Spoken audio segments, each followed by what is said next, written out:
The cold dawn air shattered violently around the cigar-chomping leader, but miraculously, he walked out completely unscathed. How many times could one man defy death when the world's most powerful nations desperately wanted him gone forever? This is the incredible true story of Fidel Castro, the revolutionary who became the ultimate survivor of the 20th century.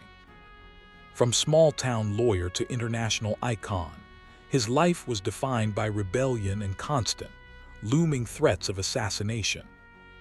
We will explore the shocking plots against him that sound like they belong in a fictional spy movie. He built a communist nation right at America's doorstep, creating a showdown that lasted for decades. The island of Cuba became a critical battlefield where superpowers played a dangerous game with nuclear consequences. Our journey begins with the dangerous early days when he was just a guerrilla fighting in the rugged mountains. The legend of his invincibility was forged long before he took control of Havana and the country. Get ready to uncover the truth behind the man that powerful enemies truly could not kill.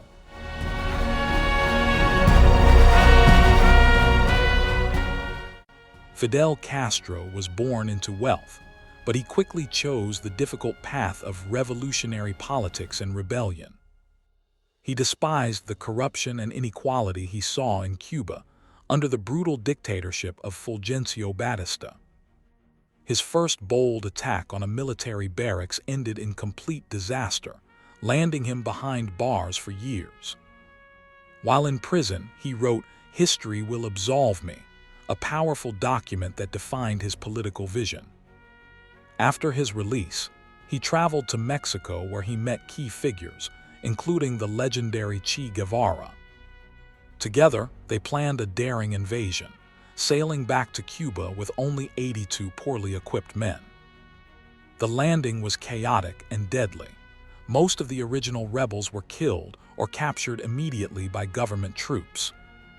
Only a handful, including Fidel and his brother Raul, escaped deep into the unforgiving Sierra Maestra Mountains.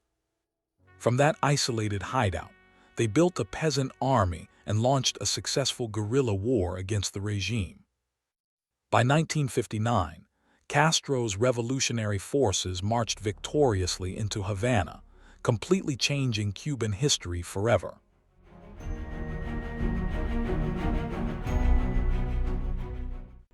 The United States initially hesitated, but quickly grew alarmed as Castro began nationalizing American-owned businesses in Cuba. Tensions exploded when Cuba signed trade deals with the Soviet Union, America's greatest rival during the Cold War. The U.S. response was a strict economic embargo designed to isolate the island and strangle its economy. This blockade forced Cuba to rely heavily on Soviet aid for survival, deepening the divide with its northern neighbor. President Eisenhower approved a covert CIA plan to train Cuban exiles for an invasion to overthrow Castro's government. This operation, known as the Bay of Pigs, became a disastrous failure for the new Kennedy administration. Castro himself directed the defense from a tank, inspiring his troops and crushing the invading exile force quickly. The failed invasion solidified Castro's power and pushed Cuba further into a defensive alliance with Moscow.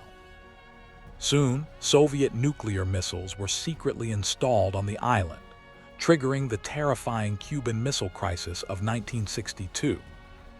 For 13 days, the world held its breath as superpowers stood on the brink of nuclear annihilation.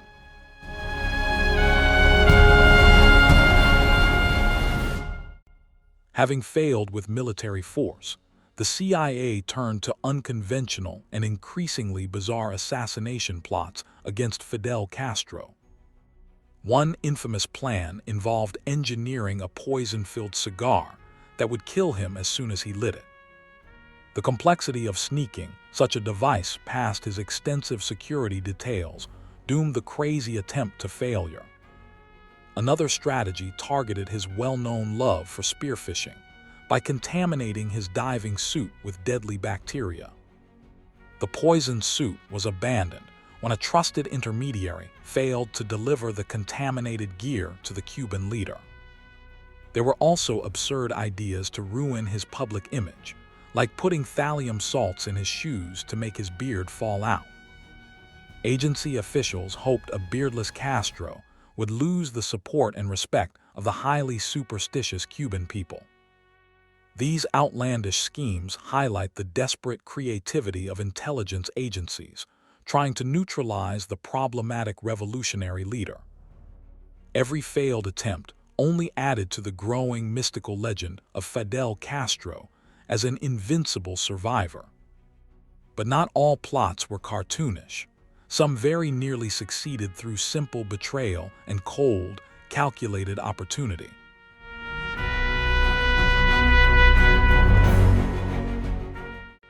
Perhaps the closest and most dangerous threat came from within his own close-knit inner circle of personal relationships. The CIA recruited Marita Lawrence, a young woman who had fallen in love with Castro, to assassinate him. She was given poisonous pills to drop into his drink when they were alone in his private quarters. To hide them, she cleverly concealed the poison capsules inside a jar of cold cream among her cosmetics. However, the pills completely dissolved in the cream, rendering them entirely useless for the planned poisoning. When Castro discovered the plot, he calmly handed her his own pistol and dared her to shoot him. Unable to go through with it, Lawrence broke down, admitting she still loved him despite the agency's manipulation. This dramatic encounter proves how personal emotions could sabotage even the most carefully calculated political assassination attempts. It also revealed a surprising vulnerability in the man, who seemed immune to almost any external attack. Castro's ability to survive personal betrayal became another powerful chapter in his growing epic legend.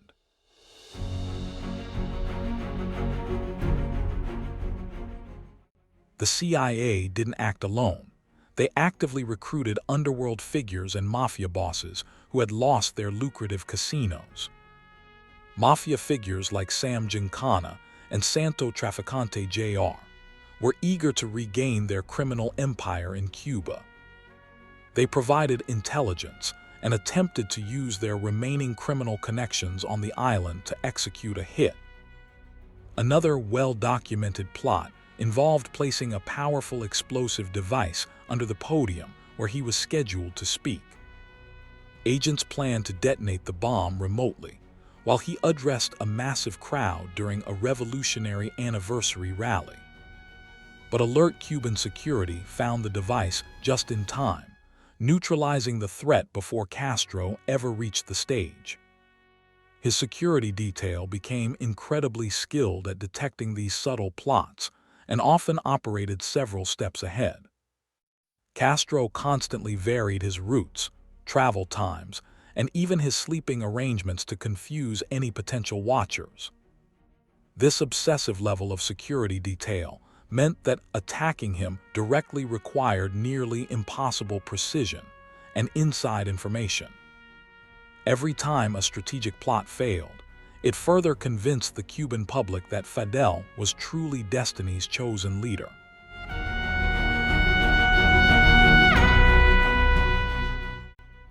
Years turned into decades, and the attempts on his life allegedly numbered in the hundreds by his own count.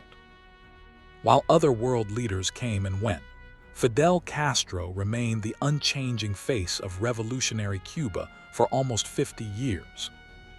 He survived the Kennedy administration, the Nixon years, and saw out 9 different United States presidents in total. Despite the immense pressure and a strict ongoing embargo, Cuba managed to survive with significant financial help from the USSR. Castro also became a prominent figure in the non-aligned movement, giving powerful speeches at the United Nations in New York. He traveled to ally nations, spreading his revolutionary ideas and supporting various communist movements throughout Africa and Latin America. Cuban troops were even deployed to Angola to fight in a long and costly civil war, showcasing Cuba's international influence. Back home, he survived internal challenges, including economic crises and the massive Mariel boatlift migration in the 1980s. The absolute collapse of the Soviet Union in 1991 plunged the island into its worst economic crisis since the revolution. Yet, despite predictions of his downfall, Castro once again defied the odds and his rule miraculously endured the hardship.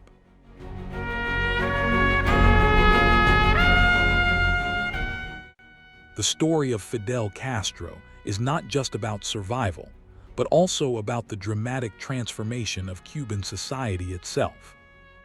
His government launched massive education programs that quickly eliminated illiteracy and built new free schools across the entire island.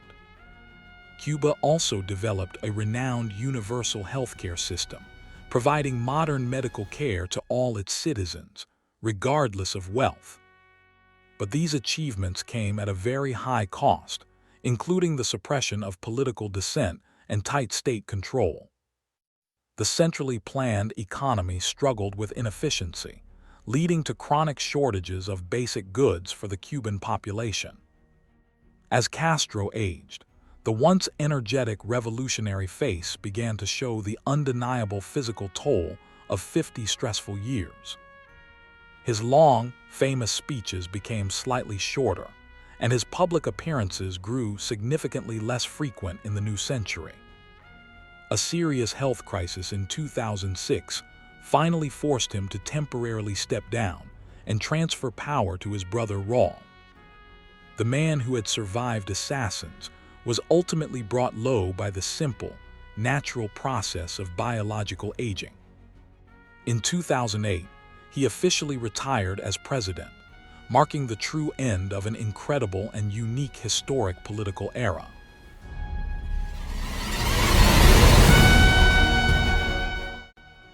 Fidel Castro's core philosophy was deeply rooted in anti-imperialism and a commitment to radical social change in Latin America. He saw himself as a champion for the poor, fighting against the powerful influence of the United States. His unwavering belief in communist ideology never faltered, even after the fall of his primary superpower ally, the USSR. Supporters praise him for standing up for national sovereignty, improving education, and creating a modern, free healthcare system. Critics, however, condemn him as a brutal dictator who executed opponents, jailed political rivals, and completely suppressed free speech. To some, he remains an inspiring hero of the anti-colonial struggle. To others, a symbol of oppression and failed ideology.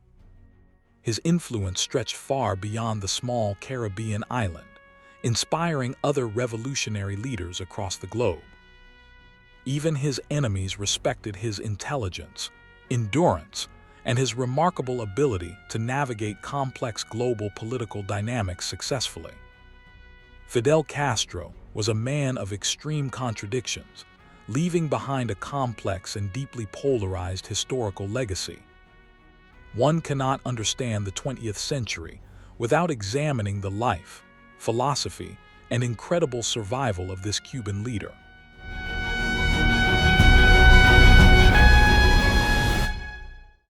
Fidel Castro finally passed away in 2016 at the age of 90, having survived every single assassination attempt against him. His death marked the official end of a long, historic chapter that dominated Caribbean politics for almost 60 years. Even in death, his complex and controversial legacy continues to shape the identity of Cuba and its complex future.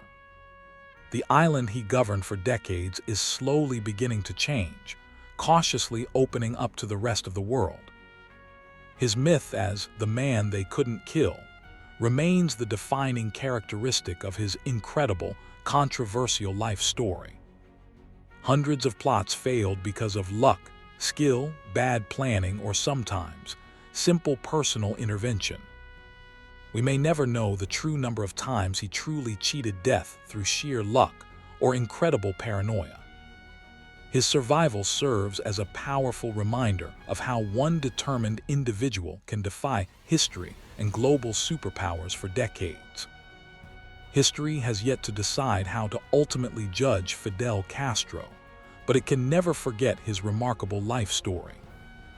He remains, above all else, the man they tried hundreds of times to remove, but simply could not kill,